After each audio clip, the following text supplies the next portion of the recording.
Hey Zwifters, welcome to the No Breakaways YouTube show, your source for all the Zwift racing tips and tricks. Each week, we're breaking down the highlights from two races, one from a Zwift Pro, one from a Zwift Amateur, to figure out what they did right, what they did wrong, and how to make you a better Zwift racer. This week, I'm really excited. Our two guests are amateur Devin DeStepano and our pro Scott Gleason. Here are the stats for amateur Devin DeStepano. You can see he's 42 years old. He's already a Category A racer for Team Relentless on a Saris H3. And he's a Chief Master Sergeant in the United States Air Force, father of 3 boys and a foster daughter. You can see his already impressive power numbers there at the bottom. Our pro is Scott Gleason, 193 centimeters, 88 kilograms, Category A for Team R3R, and a 2018 Wahoo Kicker. He's a sales rep in the oil and gas industry, father of 3 young children, former 2-time collegiate water polo All-American, currently ranked 13 overall in the Zwift power rankings. You can see his 15.8 second watt per kilogram sprint down there. Take a look at his trainer there in the bottom left-hand corner. You can see he has to weight it down because otherwise it'll rock too much when he's sprinting. That's the sign of a killer sprinter. Scott, Devin, what's happening, guys? How you doing? Good. Good. Thanks. Yeah, Scott, I saw you got 5th in the Invitational the other day. Tell us a little bit about it. Yeah, that was a flat out race from the gun. The first 2-3 laps, it was, holding threshold basically the entire way, even going above threshold, going up that hill up the Champs-Elysees, and yeah, kind of got positioned right at towards the end out of the tunnel, and found some good wheels, had an aero power up, and finished pretty well. So I was pretty excited about that. Yeah, that's amazing. Devin and I were talking before you hopped on about how we were both watching a stream and we're like, "Come on, Scott, let's go!"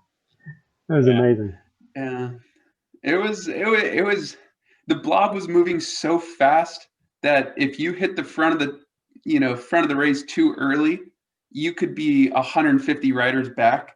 And so I kind of timed it right where I got towards that right-hand bend towards the final sprint. And that sprint usually opens up. It's about 18, 19 seconds to the line. And I kind of just, here we go. I'm going to go for it, hit the power up, and just faded as hard as I could. And, got to the finish line in 5th. So it was a nice finish for us. And it was an exhausting finish for sure. Yeah, that's awesome. Well, we're really looking forward to getting some of those tips today, and I know we're going to break down both your guys' races, so we might as well get into it. Let's do it. So the first race we're going to break down is Devin's. So he raced on the Bell Lap the other day. Really cool race. I'm really excited to get into it. Devin, Scott, tell me a little bit about the course. What are the main features, and what are we looking at? Okay, from my standpoint, it's a super quick course. You have the right out of the gun, all out from the start. Then you have the little climb. I think it's 4 little sections on that climb that are just kind of up and down the rollers up through the gate, and then you come back down in and you go through the turns, and then you finish up. It's quick, can be really, really fast. And that's kind of like it was in the race I did. Anytime I race Crit City, I know it's going to be somewhat of a threshold effort. And it depends on which route you go. I actually prefer the downtown Dolphin, just because it favors the heavier riders, because that slow little grade after the start and finish banner, you're over threshold by about probably 50 or 60 watts just to hold the wheels. And that's where breaks happen, and you don't get as much time to recover down the downhill. And the sprint always opens up way earlier than expected. And so it's a tough course to get right, but it's a fun course. I really enjoy it. Sprint really comes out of nowhere. I still can't get it right. You have so many, the turns into the sprint sometimes can be really confusing, especially if you're a threshold the entire time. So we're going to watch the start, and it does take me a second to get to Devin, but once we do, we'll see. This is him right off the front. You see that guy on the very front of it? That's Devin. So let's check it out. Devin, why don't you take us through the start, kind of what you're thinking and what you're trying to do? Okay. Well, since the day I started Zwift racing, it's always been all out from the start. I'll usually go Just kind of stretch the legs, get out there a little bit, see how my legs feel, depending on how much I've warmed up before. So that's how it was here. Just kind of get out, see if somebody's going to chase me. Not necessarily see if I can get away, but just kind of stretch out, see if I can get people to stretch out with me a little bit.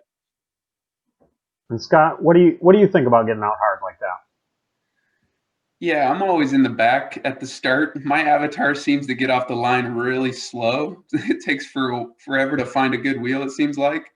So, I'm usually at 450 watts on Crit City for the first 3 minutes, just hanging on, trying to recover, get to this downhill coming up.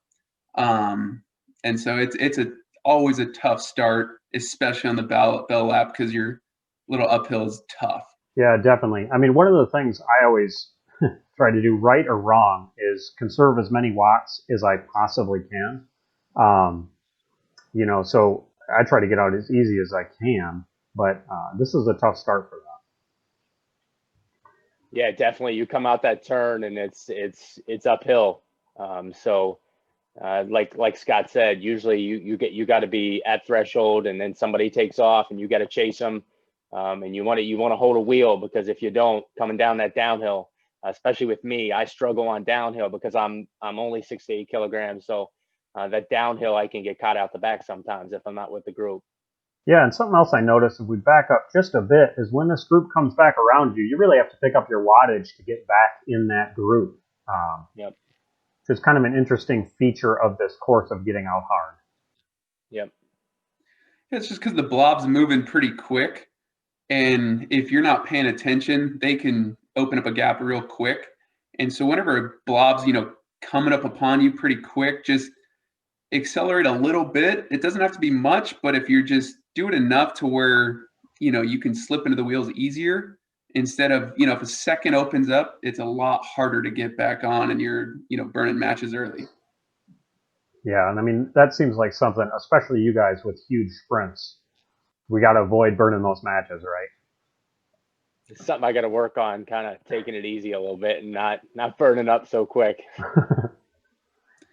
And that's where, I think a lot of the consistency comes from, is just, the more and more you do it, the more repeatable those efforts become, and the more comfortable you are in the draft. And, you can do those efforts over and over and over again, and you don't burn as many matches early.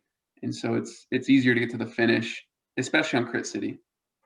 So our next clip, we're going to talk a little bit about the downhill, and this is something kind of near and dear to my heart as a lazy person, and kind of how we handle this downhill. And here's Devon going down the downhill with the group. And one of my big questions here for you, Scott, is how do you handle this downhill? Can you super tuck on it? Can you coast on it? What's the best way to go? Yeah, so you'd think that the downhill, bigger rider like myself would be, at an advantage with that downhill, but it's just not long enough. Early on, I tried to, accelerate right here to where you're going about 34, 35 miles an hour, and try to super tuck, but you only get maybe 2-3 seconds out of it. So I've learned it's just not worth it. I'll try to hold my watts around 250, maybe 300, kind of an active recovery.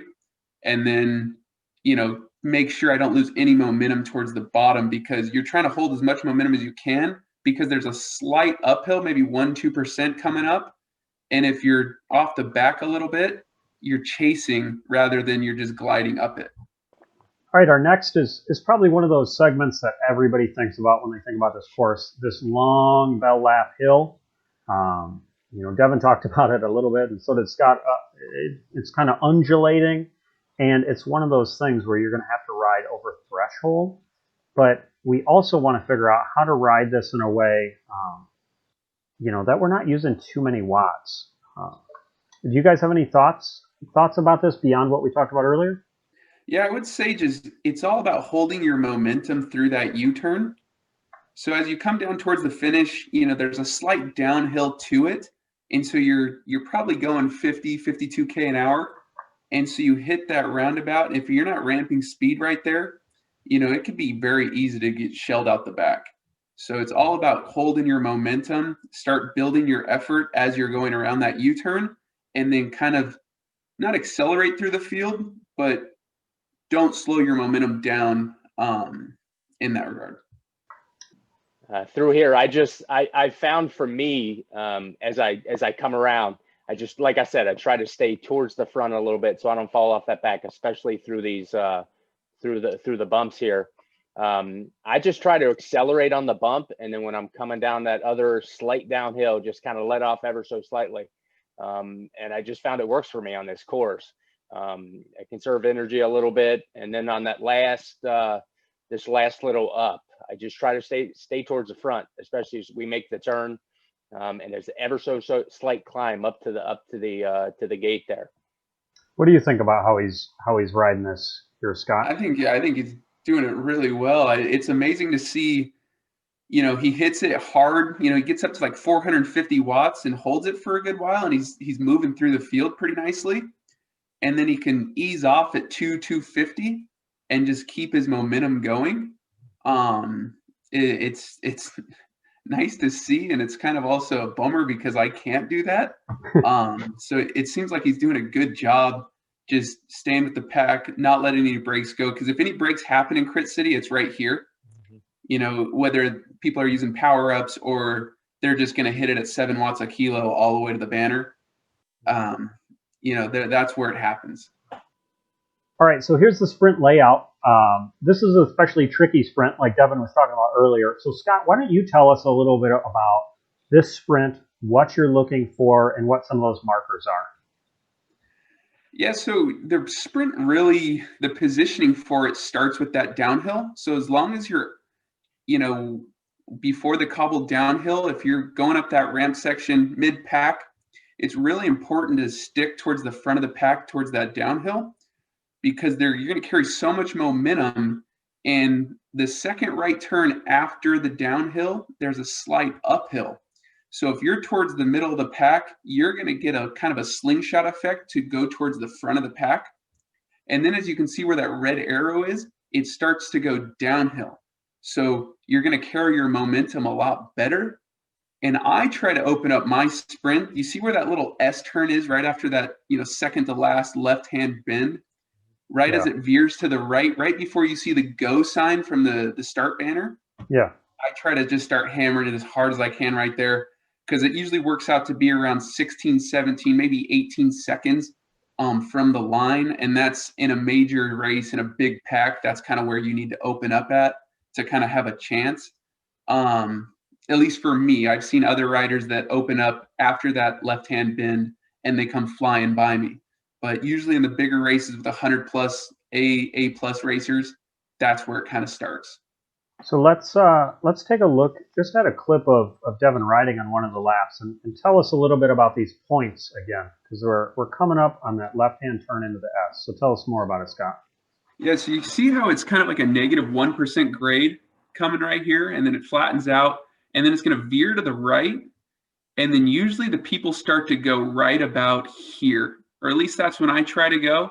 So you're coming through this left-hand bend flying, and then you try to open up enough of a gap or have enough wheels in front of you to where you're going at a pretty good pace. I usually top out around 41, 42 miles an hour. And then right at this right-hand bend, this is where you want to, create some daylight between you and the riders behind you and kind of just finish to the finish line.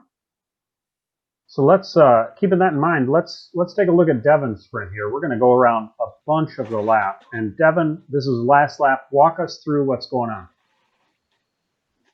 So Scott just nailed it perfectly. After all the research I've done and watching some of the best sprinters on Zwift and just kind of watching how they do it, usually where you see the graffiti on the wall is usually where it's time to go. And basically, I'm just watching to see who's going to go first, right? I'm trying to stick a wheel. I'm trying to get a free lead out to the line possibly.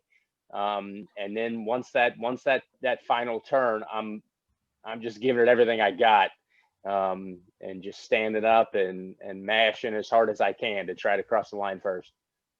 So Scott, when you were talking, are you afraid to go first? Yes and no. It depends on where I am in the pack. So I really struggle, and I know I'm sharing my weaknesses with the world, right? But I got a bunch of them. is I'm the bigger rider, so I can carry my momentum a little bit better. So if I start a little bit before everyone else and I have a few decent riders in front of me that I know are going to go, I can grab their draft as they're starting as I'm already at speed. And so I can accelerate past them and hopefully hold enough speed to the line to get there first. Yeah, so here goes Devon coming up here. This is a fun sprint to watch around that line. He was being pretty modest when he said that he's just doing what he can around that corner. He's getting 13.8 watts per kilogram. I don't know what he was talking about. They almost got me. Yeah, man, you were flying. So let's kind of rewind. You know, Devon, you talked about the graffiti on the wall. So here we are. We'll come around this corner. Talk us through this finish, what you're thinking, what you're trying to do, what wheels you're surfing. So, like I said, I'm watching on the right. I'm looking for orange numbers. I'm seeing who's jumping first. And I saw a couple guys go there, and it's a free lead out. I'm just trying to stick on their wheel and conserve as much energy as I can so I can give that 13 to 14 watts for as long as I can. And then usually about right here is where I go and open it up.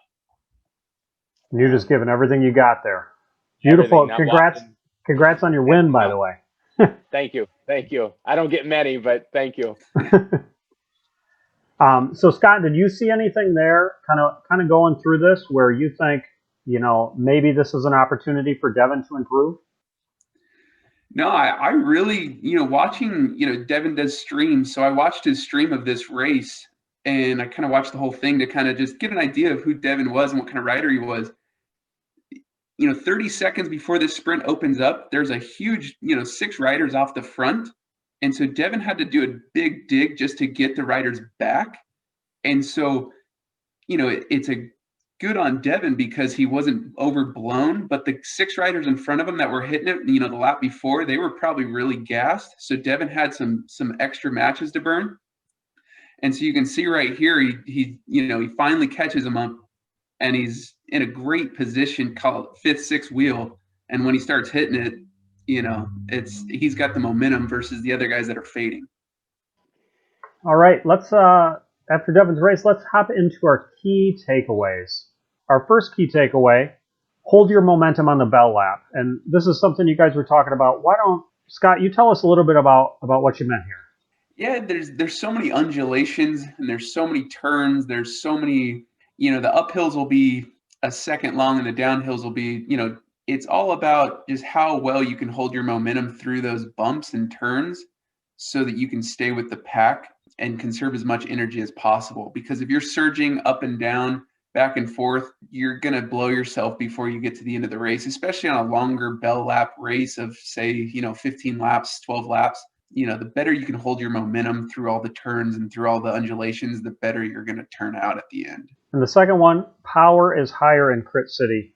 Devon, can you talk us through this a little bit and your thoughts, especially as a little bit lighter rider? I think Scott just hit it perfect with the undulations and the turns.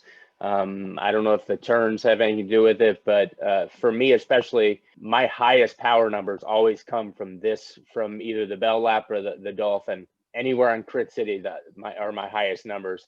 I don't know if that's got something to do with maybe the races just typically being shorter, or like Scott said, just trying to hold your momentum through either way, the KOM, the undulations, or the constant turns and just always trying to just hold that wheel and stay in the pack. A couple of really good key takeaways. So, anytime you're going to a race in Crit City, whether it be bell lap or dolphin, go into it with the idea that it's going to be a little bit more of a threshold effort than a lot of these Zwift races. All right, Zwifters, that is episode 1. If you want to see episode 2, click right up here and you can check it out. As always, please click like and subscribe and send the link to your friends, your fellow Zwifters, anybody out there who's interested in being a better racer. Talk to you soon.